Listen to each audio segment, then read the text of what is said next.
Okay, we're done with this. We're done with CNN. We are moving on to Hasanan. Osita Nwanevu is here. Nwanevu is here. He's in the chat. He is on the Discord. 1 second. I got to turn off my camera real quick and turn it on in here. Hello, hello, hello, hello, hello. Hey, how's it going? Yes. All right. Perfect. What's up, Osita? How you doing? Been okay. A little tired, but It's been a while. It's been a while. it has been a long time. It was 2020, right? It's like sometime Yeah. during that election season. Yeah. Yeah, glad to be back. How have you been? I've been okay. You've been okay? Just all right? Who's doing great, really? I feel a little bit better today than I did this time yesterday, but just all right seems about right, yeah. Yeah. All of your congressional picks are wrong. You're a big proponent for the Republican Party. You're a big advocate, and yet Right. all of your candidates lost. How do you feel about that? You feel good? I feel terrific. I saw somebody actually just before I came on. You know how like after liberals or like Democrats lose elections, some people come out and say, well, the thing we have to do is get like 10,000 people or 20,000 people out of New York City and move them to like, I don't know, Ohio or something. There's, I think Robbie Starbuck, like one of these like weird conservative accounts, started saying this, but for like Republican losses. So he was saying that people should move out of uh, like New York City who are Republicans and move to like rural Pennsylvania. Oh, So it they was can win Benny elections. Johnson. I saw that as Is that well. Benny Johnson? I forgot who it was, but yeah, I mean that's I think a pretty interesting sign of their mentality at the moment. Yeah. Yeah, I think that is interesting. Do you feel like there has been that already during COVID with like Republicans unironically moving to Florida? Well, I think it happens because people get old all the time. I don't know about people moving for COVID. Probably some people, maybe out of New York City, who were just sort of hyped themselves out about seeing homeless people and got really scared and moved off to better pastures. But I don't know if that's been like a huge landscape shifting thing. I think that what happened in Florida yesterday is indicative of just sort of like a broader shift amongst, I think especially the Latino community in Miami-Dade and other places. That's been an ongoing like conservative pull over the last several years. It would be interesting if it were just people who were mad about COVID and wearing masks who all moved there. I know, yeah. So what happened? Let's talk about it. All jokes aside, Yeah. what happened yesterday? A lot of the polls said it's over. It's a wrap. Red wave is coming. The media was constantly beefing up this narrative that like, if you live in a Democratic-run city, like criminals are going to come and kill you, and it's going to happen any moment now. There was this crime panic that, in my opinion, closely resembles the '90s, the post Willie Horton era.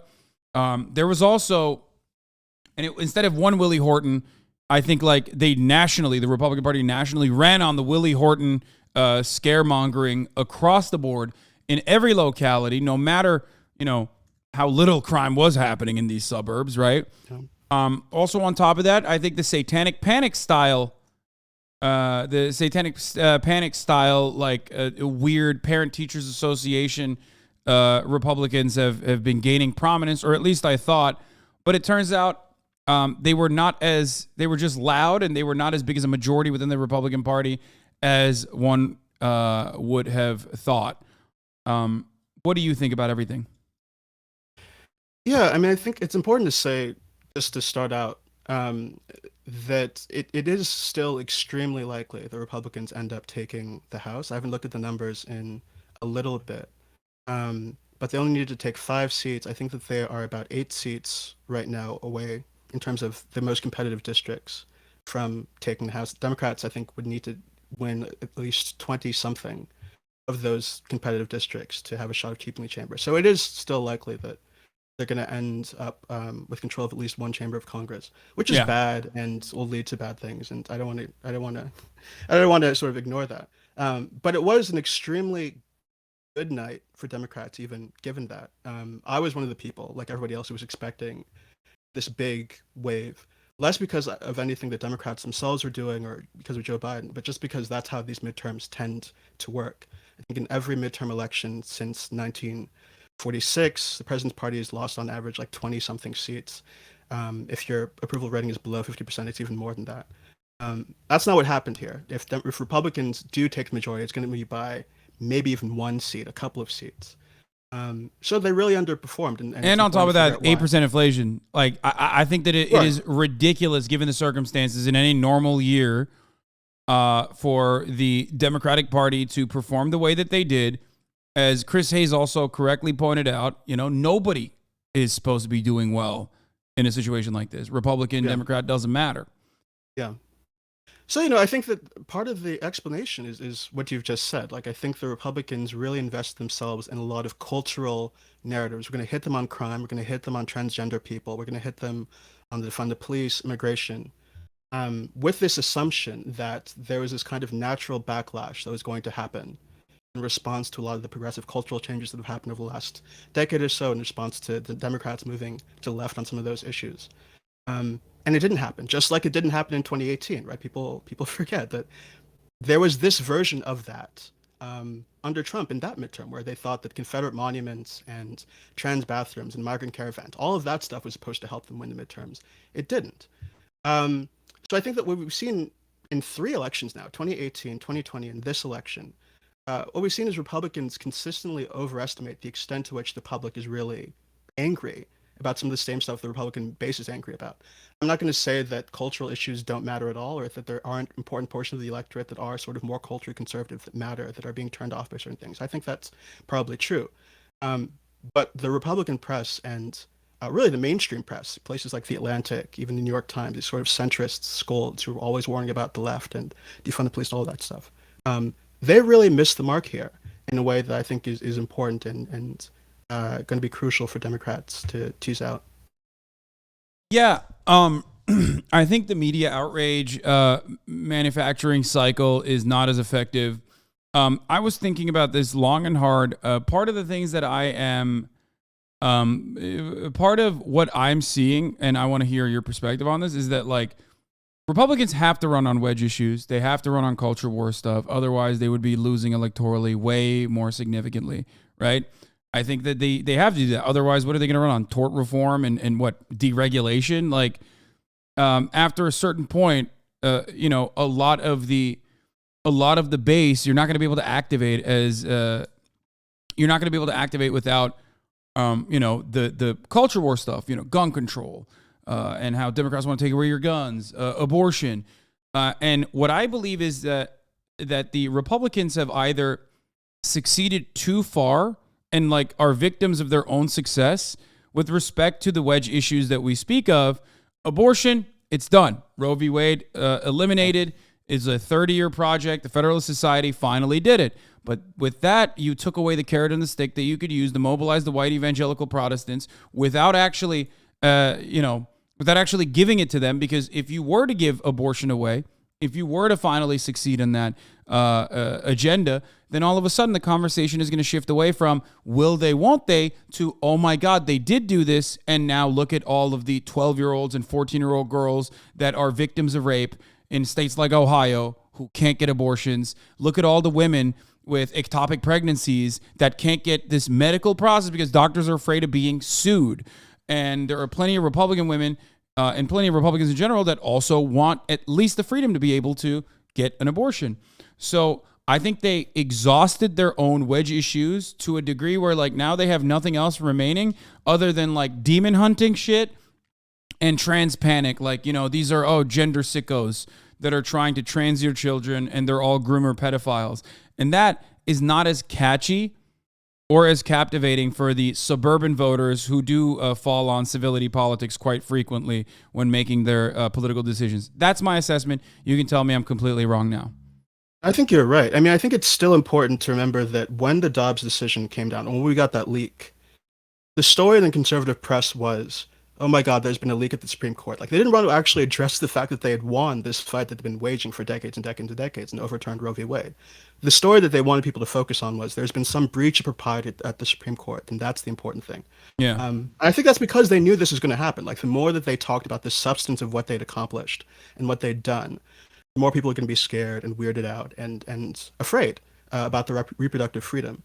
So, it matters that in Kansas, like a month or so, maybe 2 months after Dobbs, can't remember exactly how long, you saw voters in that very conservative state rejecting an anti-abortion measure. Now, last night in Kentucky, I think Montana, although I'm not sure that they finalized that result yet, but in Kentucky and Montana, voters basically rejecting other anti-abortion measures.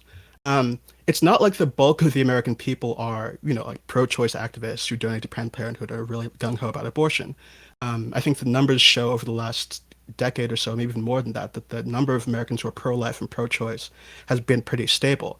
Yeah. But Americans really did not want to see Roe v. Wade overturned. Like that was the extreme position to them. That was the radical thing that somebody was pushing. There's a poll a couple of years ago that I think that showed that overturning Roe versus Wade was like more unpopular than cash reparations for African Americans, right? This is a really radical thing the Republicans Yeah. pushed through, and I don't think they can be surprised that there have been electoral costs to that. And I think they knew that was coming. Otherwise, they would have been jumping around, dancing, parading around about Dobbs months and months ago, and they avoided doing that. I just never will understand why they did this because abortion was already functionally banned in red states through, trap laws and through a sequence of, bureaucratic red tape.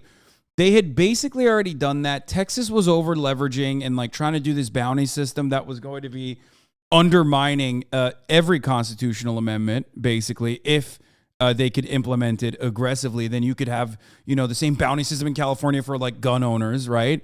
I just don't understand why Republicans extended in the way that they did. It was shocking that they finally pulled the trigger on it when it happened. I really did not think that they would do it because it's done in also such a undemocratic way that there's no semblance of democracy in that process. That like there's no theoretical democracy in that process, that you are directly, as Chief Justice John Roberts was afraid of, undermining the integrity of the Constitution, which I don't give a shit about. I mean, or undermining the integrity of the Supreme Court of the United States, which I think is great. I mean, fuck the Supreme Court. It is insane. It is a relic of an institution. It's inherently undemocratic. It's ridiculous. It's silly. And this kind of shows how political it is, finally, for so many people. But it is still weird that they did that, and I cannot comprehend why they did it. Yeah, I'm not really sure either. I mean, for a while under Trump, I was going to CPAC every year. And at CPAC, there's a section, there's the big convention hall, the top floor of the I forget that hotel is in DC where they used to do it. And in the bottom floor, they have all of these booths out for different organizations of the conservative movement. So the NRA and, the Heritage Foundation, all of those kinds of groups. And every year that I went, I noticed that there are fewer and fewer pro-life booths in the bottom under Trump, because I think that the evangelical wing of the Republican Party was becoming more and more just a Trump kind of fan club. They weren't as interested in the old social issues. I think people gave up a lot of interest after Obergefell and the gay marriage victory. So I think that there was, amongst political Republicans and like strategists, I think that there was a sense that abortion was not the thing to push and move forward with. But in the conservative legal movement and amongst, dedicated activists, they kept pushing this to the point where it got to the Supreme Court. They didn't really care, I guess, about the strategic worries of the bulk of the Republican establishment on the issue. So yeah, I think if it were up to like Mitch McConnell, if he could have waved a magic wand, you wouldn't have had the decision at least go down in the way that it did when it did. And yeah, it's one of the many things I think that probably cost Republicans last night for sure. Yeah. What do you think about the crime wave? I mean, what's going on? You walk outside, there's rapists, drug dealers, and murderers in the streets, roaming the streets everywhere, obviously, right? I mean, cars are on fire. Yeah. It's like Joker mode. Everyone's going Joker mode. And we love it because, we love the Democratic Party and we love crime.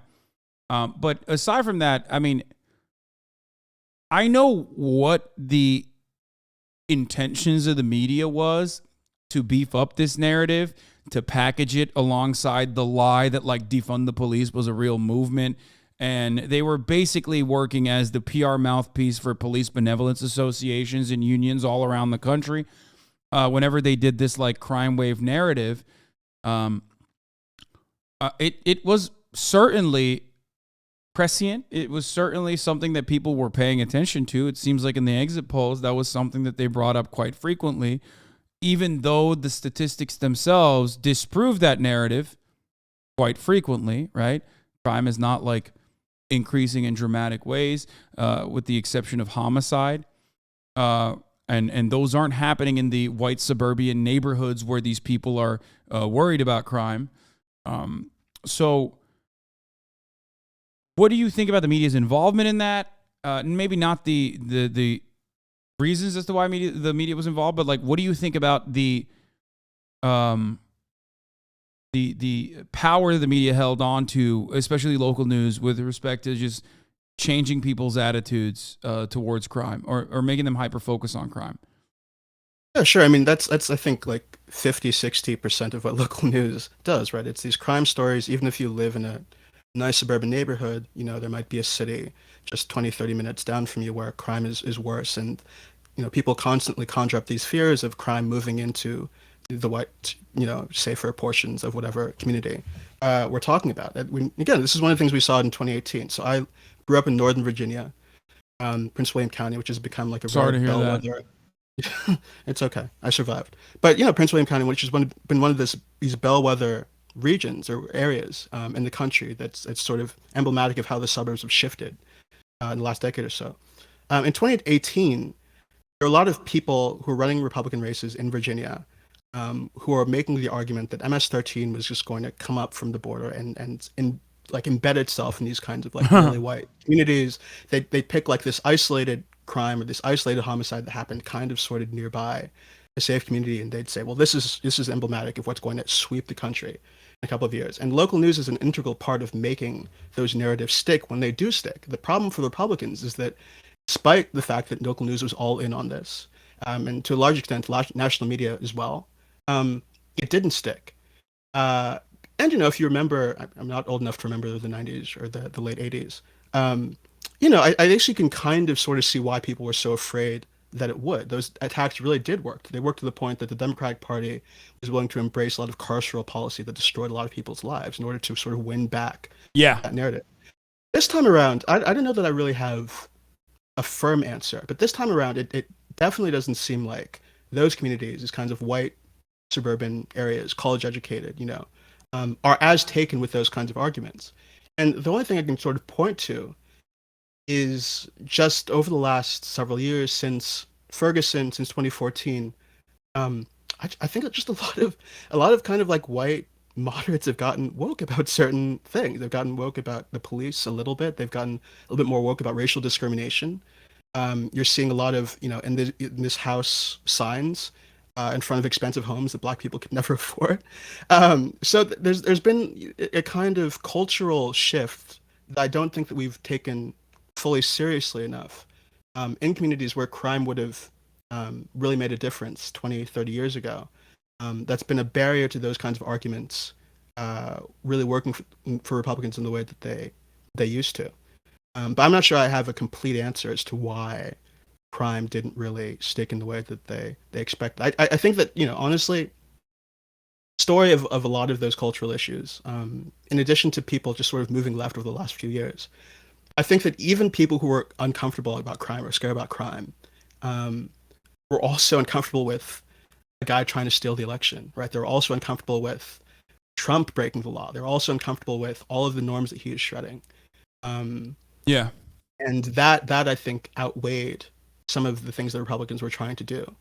And yeah, I don't know that there's any other explanation I could really point to. Again, as you were saying, like the conditions for Democrats are really terrible. Historically, this should have been a really terrible election, but there were some countervailing forces that made the Republicans seem a lot worse than sticking with the Democrats for a lot of voters.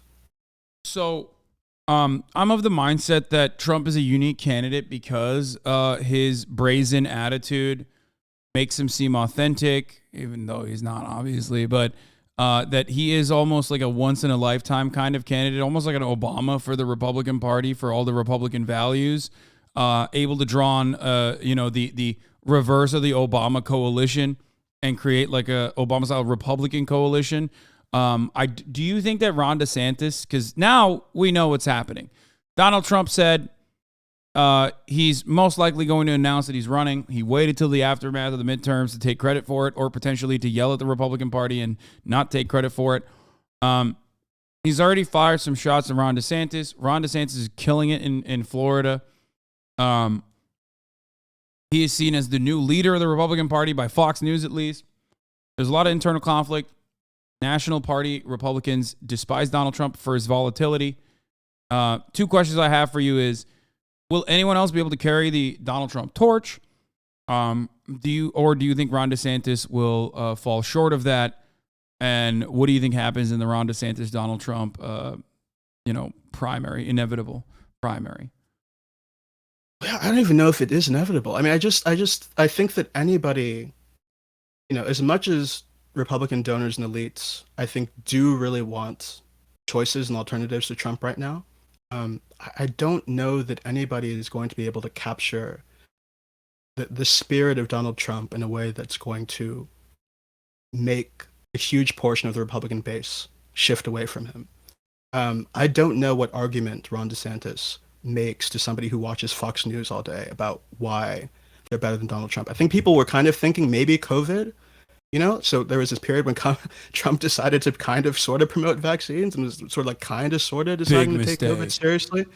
And at the time I was sort of like, there are going to be some Republicans who are going to remember this and say, well, Trump was cucked by Anthony Fauci, whatever. I don't know that people really remember or care about that. So if it's not that, then I'm not really sure what the argument DeSantis makes is going to be. I don't know if that they're going to be.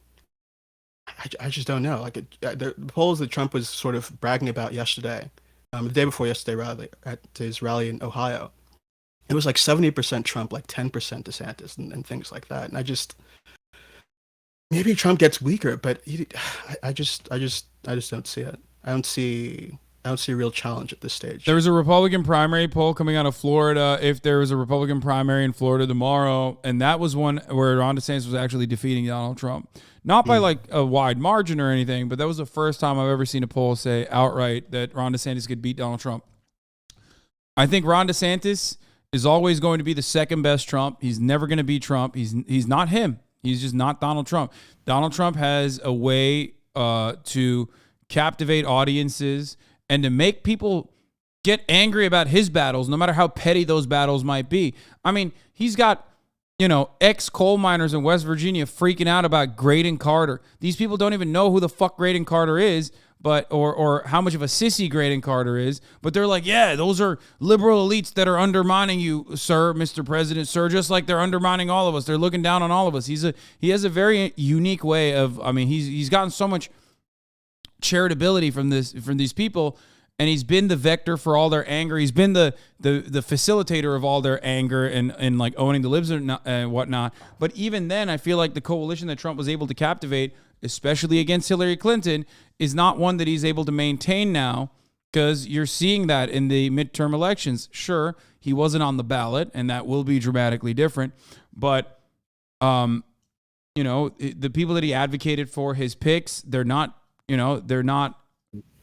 destroying the competition, and that's pretty meaningful, because I do think that a lot of the suburban white people that would otherwise be like, yeah, I'm a fiscal conservative and I want to keep voting Republican, find themselves interested in voting for a party whose main advocates on the ground are carnival barkers and people that wear this like ugly ass Trump merch, people that are like smelly and freaking out about demon pedophiles, people that are going to the Parent Teachers Association meetings and like, causing a fucking ruckus. Like, at a certain point, that's going to come across as icky to a lot of these moderate suburban housewives. And I think that's the point where we're at. They're like, yo, these pedo hunters and these demon hunters are kind of weird. No, I think that's right. So I think that's why I think Ron DeSantis, and just about anybody else in the Republican Party really, has a much easier time winning a general election in 24 than Donald Trump will. I think he does have all of that baggage. The issue is just the primary. Like the issue is just, can Ron DeSantis or somebody else appeal to some basis within the Republican Party itself and poll people who are Republicans or who are conservatives, who watch Fox News and Tucker Carlson, who like demon or pedo hunters, like who like all that stuff, can they pull those people away from Donald Trump to the point where they can actually win a primary? I'm not Tucker sure. Carlson. Tucker Carlson could. He's Tucker the Carlson guy. could. I think he's the guy. I think he really could. But one thing I was talking to somebody about this yesterday. I think that it's actually very substantively important that Donald Trump is funny. We joke about it, we post about it, but I think it actually matters in terms of like substantive politics that Donald Trump is a funny guy who people enjoy watching. Yeah.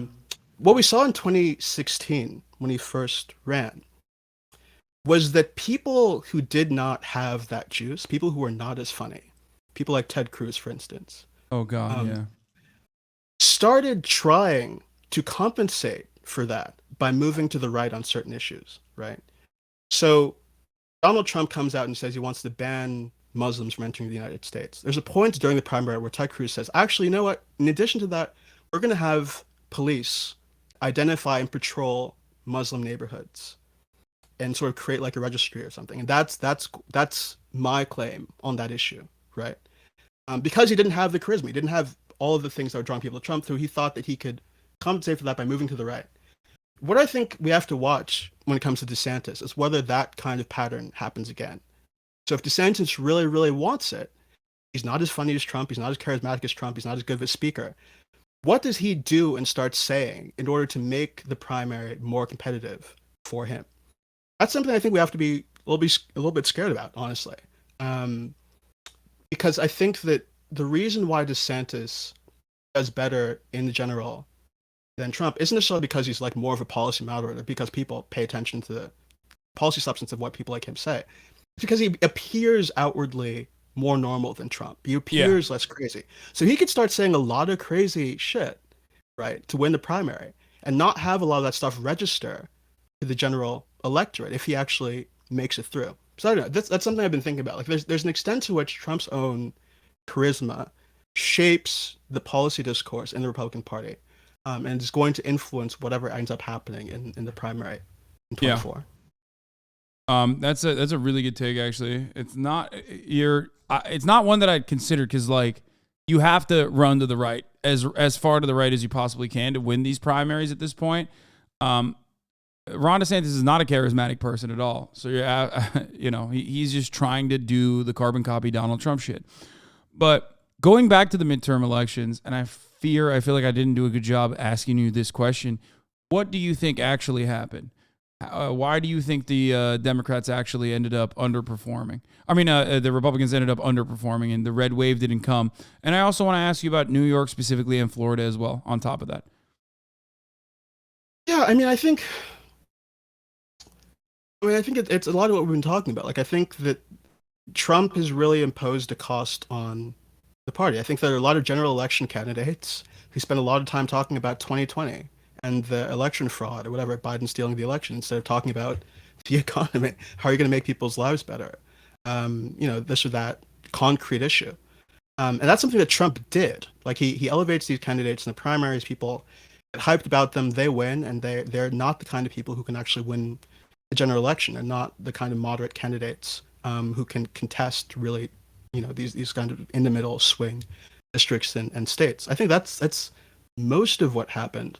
There might be some credit that people are giving Biden for some of his accomplishments. To some extent, I don't know how much that's really happening, but I do think that most of it is Republicans ran a lot of people, especially in these Senate races. Although we'll see, if Herschel Walker kind of sleepwalks his way into the Senate, we'll see. But these Senate races, these gubernatorial races, Republicans just ran people who were bad. I think that's true of a lot of these House races. And even if they didn't, there's this kind of general aura of instability and ickiness that the Republican Party now has because they're tethered to Trump, that I think a lot of candidates suffered from. And I think Democrats need to double down on that, actually. So Biden still does this thing. I only watched a little bit of his press conference maybe an hour ago, whenever it ended. Biden still does this thing where he says, I know that what's happening right now is not representative of the whole Republican Party. We're talking about like the super extra MAGA ultra whatever Republicans, right? They're the bad guys, And once we get rid of them, then we'll have a Republican Party we can work with. I don't think that's how you beat the Republican Party as an institution. What you want to say instead is like, no, these people are They're all crazy. like Yeah. that. They're all crazy, You right? don't want I to be a think part of that.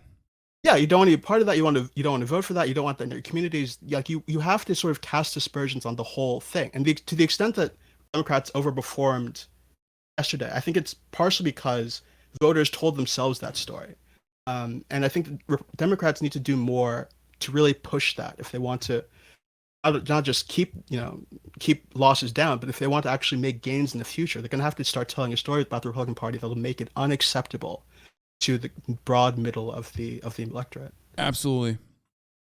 Absolutely. 100%. You don't want to be the guy who's standing outside of an abortion clinic. Nobody wants that. They're weird, Right. they're smelly, their hair is scraggly, they're fucking crazy.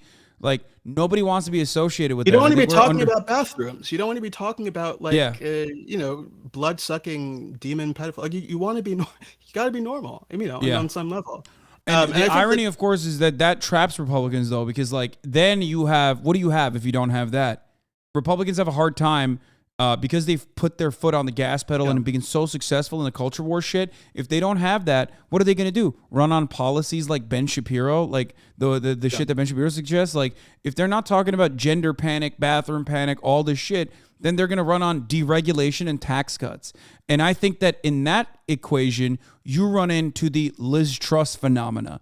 The difference between Liz Truss and Boris Johnson fundamentally is that Boris Johnson was able to captivate the media by being a buffoon and do like a bunch of racist stuff. Not so racist that it was like insane and unkempt in the eyes of like the majority of the population, because they had larger fears of anti-Semitism from the Corbyn side to worry about. Ridiculous, but that's a different story. But Liz Truss didn't have that as much, so everybody focused on her. Her methods and means of fixing the economy, which was just Reaganite, Thatcherite policy. Tax cuts for the wealthy, and that. And if that would happen to the Republican Party, that would also suck, especially because Republicans are now used to a degree of populism coming from Donald Trump. They're used to a lot of the people in the base like when a Republican says like, "Hey, we need to take care of our poor." That's something that they care about. They're not the rugged, industrious businessmen that they once fancied themselves as. Maybe like they did in like the 80s or whatever. You know what I mean? Like the open disdain for the working poor doesn't work as well. So they're cooked if they turn around and just go back to those roots as well, because they can't win on policy alone. No. So it'll be interesting to see how that plays out, because I do think that there are going to be a lot of wealthy Republicans who are going to try to do the Heritage Foundation and the American Enterprise Institute kind of stuff. I think we're going to be in the middle pretty soon of like an internal struggle of some kind within the Republican Party that I think Trump ultimately wins. But a lot of people are really kind of mad about what happened last night and are really worried. According to reports, a lot of texts and whatnot were flying around, and it might produce a primary challenge. But I think even beyond that, certainly at the state level, at the local level, when it comes to some of these congressional races in the future, I think you're going to be seeing more Republicans try to do the kind of the old, Mitt Romney Republicanism, the old John Big McCain L. Republicanism. That'll be an L. No, it's not going to work out for them. No, and that's why I'm saying they're cooked. They're victims of their own success, in my opinion. I think they're too successful, or they were too successful in like pushing for some policy goals, all of which, of course, revolved around like culture war issues. No one is even talking about like how successful the tax cuts for the wealthy were. Obviously, I mean that's just par for the course. Both parties are going to do some form of that, and now they're cooked for that reason. Do you think the Democrats learned the right lessons from this, or do you think they think, oh man, the Pied Piper strategy was really successful? Look at all the people like Dan Cox or Mastriano and all these other people that we're like owning in these districts. I mean, I think there's a danger that they learn the wrong lessons. So like a midterm election is very different from a presidential election and trying to win the White House, right? So the way that the Electoral College works, Um, it's a certain number of districts and a certain kind of districts that actually wins you that election. And those districts tend to be the ones, as we saw in 2020, as we still saw we saw in 2016 and we saw in 2020, although to a lesser extent. Those are districts that tend to be more receptive to the Trump message. It wasn't we're going to put all 435 seats up for election again in suburbs and cities and all kinds of places. Like, there's a specific set of regions that Democrats need to really do well in order to have a chance of keeping the White House. Um, and those are going to be places where Trump is more popular. You can't rely on people being icked out by him to carry you then too. So if their takeaway from this is Trump is bad enough that we don't have to do anything anymore. We don't have to craft a different economic message or improve our economic message. We don't have to sort of tell people what we're going to do in the next Oh yeah. when we get power again. We just have to talk about January 6th, and we just have to talk about Russia, and we just have to talk about Trump and norms. That's not going to be as successful as it was in 2018 and it was this time around, because the presidential year and the presidential election are just sort of fundamentally different. And as a matter of fact, I think in 2020, Biden had to win the popular vote by at least 3 points. I want to say, don't quote me on any of this because I'm too tired. But Biden had to win the popular vote by a certain, over, over a certain margin in order to really win the electoral college. It's going to be, I think, even worse next time around. Yeah.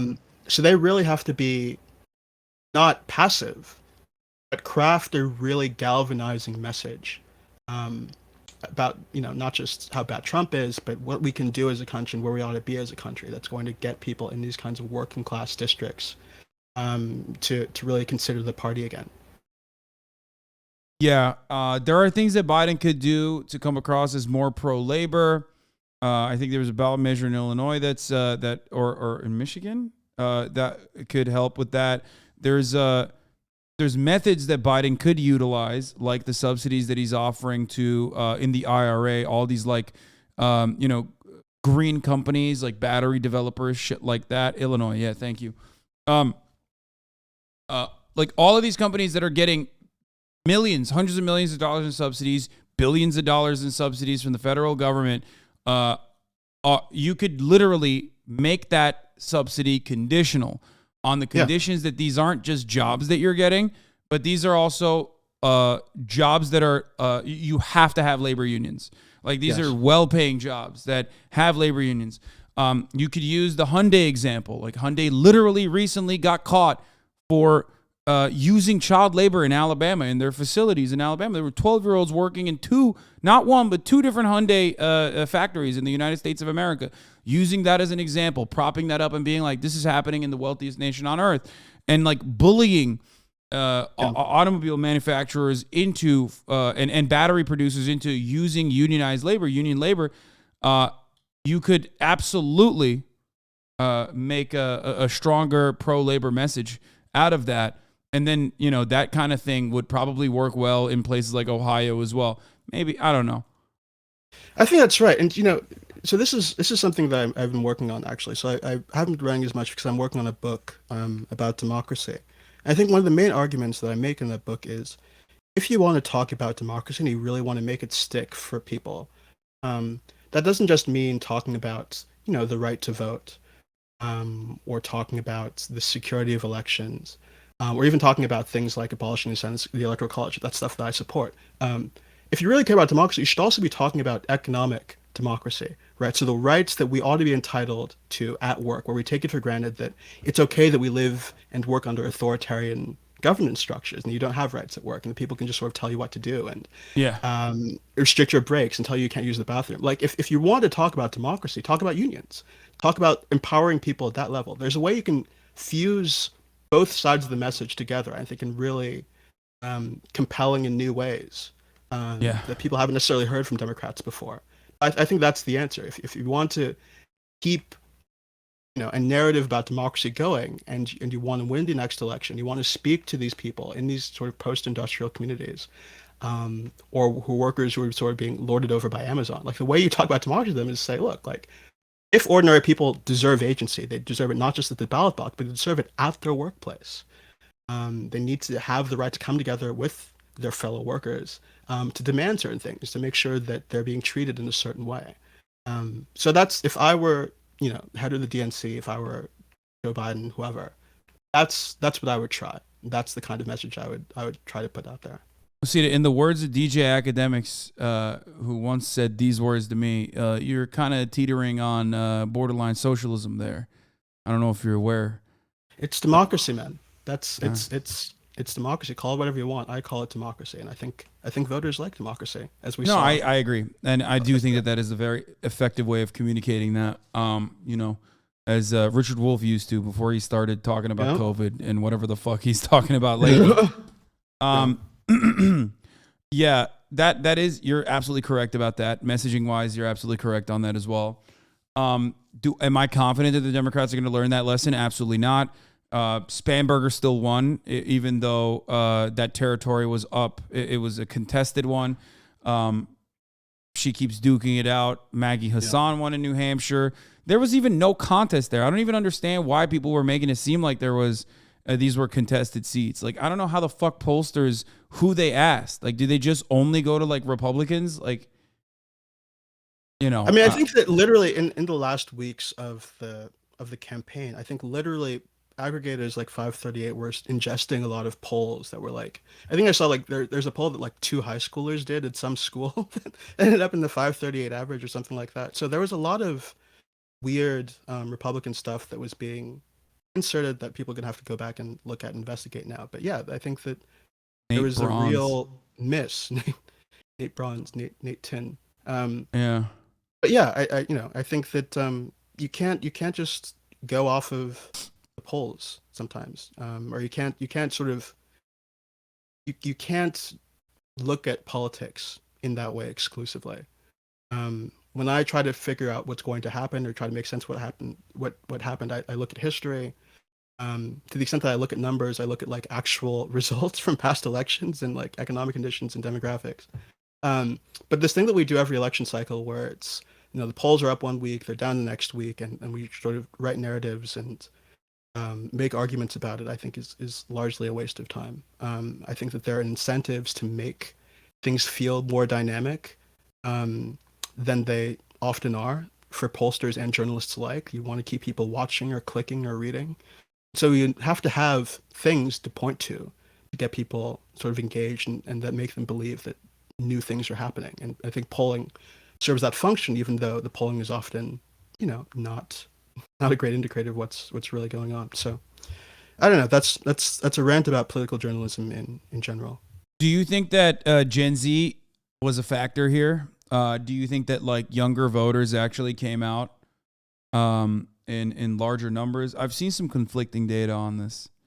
Yeah, I mean, I think that the good data about demographics in general usually only comes out like a month, maybe more after the election. People go off of exit polls a lot. I don't, because they're often it gets messy for like technical reasons. Well, Osita, a lot of Zoomers in the chat want us to thank them. They can't shut the fuck up. They've been talking about how they did this. Well, look, there's one guy in Florida, right? I think Maxwell Frost, who's going to be like the first Gen Z in Congress. Is that right? That's a win. So yeah, I think that people are aging up into power, and I think that's among the reasons why Republicans can't really rely on culture war stuff that is really often about like how bad Gen Z people are and how dumb and crazy they are to win elections. Like those people, sooner or later are going to be a substantial portion of the electorate you have to pay attention to and respect if you want to get anything done. And they have more left-wing cultural views on a lot of issues. I don't think that's a permanent thing we should take for granted. People's views can shift and so on. But, the Republican Party right now is not a party that takes young people seriously. I wouldn't say the Democratic Party is, but the Republican Party, I think, is actively often saying that the problems with America are the cultural attitudes of young people. Yeah. And no, they're tailoring their message to the 65 plus demographic, which of course is yielding decent results for them. But when young people do turn out to vote, all of a sudden, you're having a hard time. I think I'm a simple man. I'm not a very smart guy. So my analysis on this is always revolved around ease of access to vote, because young, old, doesn't matter. If it's much easier for you to just fucking write scribble on a ballot, and then just drop it into a drop box, you're going to take that opportunity to vote. Tens of thousands, if not millions more people are going to go out and vote that way. And I do think that, like, since COVID, those measures that were implemented and solidified in a lot of these states played a role in this, played a role in even increasing youth voter turnout as well. And that paired along with the student loan debt relief, I think, and also abortion, was the three main components that increased voter turnout, specifically in younger demographics, I think. Yeah. So, I think whenever this issue comes up, why young voters do or don't vote, this is a perennial topic in political journalism. A lot of people end up saying, well, it's because young people don't really care about politics. They're disengaged. They play too many video games, that kind of thing. When people who actually study this, when they actually survey young people or sort of ask them, why didn't you vote in the last election? It's often stuff like, look, like I left for college and so my address, changed, and I've like a different living situation, X or Y. Like young people are, who are old enough to vote are in a stage in their life where things are kind of unsettled and unstable. So they need to have really easy access to ballots. Otherwise, it's going to be more difficult than it ought to be. The other major reason that young people don't vote, or at least according to the numbers that I see, is because they sort of lack confidence. They say, well, I don't know enough about X or Y. I'm just, 20 whatever, and I don't know that I should have a say in this process. And that's a bad attitude to have. And it's an attitude they're not stupid enough. They're not stupid enough to think they know yet. Yeah, but the thing is, like, when Democrats or whoever talk about young people as though they're like entitled or spoiled or whatever, that only sort of reinforces that lack of confidence and ends up hurting the Democratic Party, the progressive movement, right? If you keep telling young people that, all you want is a pony from politics and you're not, you don't have an experience enough to really engage with political issues, all that does is depress and constrain, the ability, the desire of the young people that you need to actually change politics. It flattens out their enthusiasm, and they're not going to be there for you when you really need them. So access to the ballot, making voting as easy as possible, structurally, substantively, really, really crucial. But also, people need to stop shitting on young people and tell them that it's good to be engaged in politics. It's good to be involved in your community. It's good to take an interest in the issues. And you know what? If you don't feel like you know a lot about the issues, you bet you know a whole lot more than a guy who thinks that Hillary Clinton drinks the blood of young children at night. That should be you certainly know more about politics than Donald Trump, right? So that's my goal, is to educate people to feel stupid and confident enough to go out and vote. You know what I mean? You have the right. It's your democratic right to be involved. You don't have to know everything. All you need to have are certain values, a certain worldview about the way the world ought to work. And if that changes with experience, that's fine. But there's no point at which you earn agency as a democratic subject. You just have it. If we believe in democracy, that's just your entitlement, no matter how old you are. So yeah, get involved in politics. Don't let people tell you that you shouldn't be. That's really important. Yeah. Okay, that was great. Is there anything else that you want to add on to that before I move on to my hog watch proportion of this coverage? Because I'm going to get back to consuming Republican tears. Sure. Well, I don't really think there's anything else for me, but I really appreciate being back. It's been great. Yeah, no, this was wonderful. Always Where can happy to be people back. find you, Osita? What have you been up to? What have you been working on? So I have a newsletter that I do pretty regularly. I think you can post a link to it somewhere. They already are. Yeah, that's where most of my writing is right now. I do some pieces for The Guardian. I'm still doing some pieces for The New Republic. Mostly I'm working on a book that'll be out in 2024, if you can wait that long. And it'll be about democracy and some of the stuff we were just talking about. What is democracy in the first place? Why is it good? Why we don't have it in this country, and what it would actually mean to bring American democracy about, I argue, for the first time. So that's what I'm working on for the most part, but you can still catch me some other places between now and then when that's done. Yeah. And on the HasanAbi broadcast, which we'll be having you on again. Awesome. Thank you so much. All right. Thanks for coming on, man. Bye. All right, ladies and gentlemen, that was Osita Nwanevu. Hold on. I'm going to turn back my camera in 1 second. Boom. There it is. Wonderful. One of my favorite guests, but don't tell any of the other guests that, obviously. Brilliant. Insightful.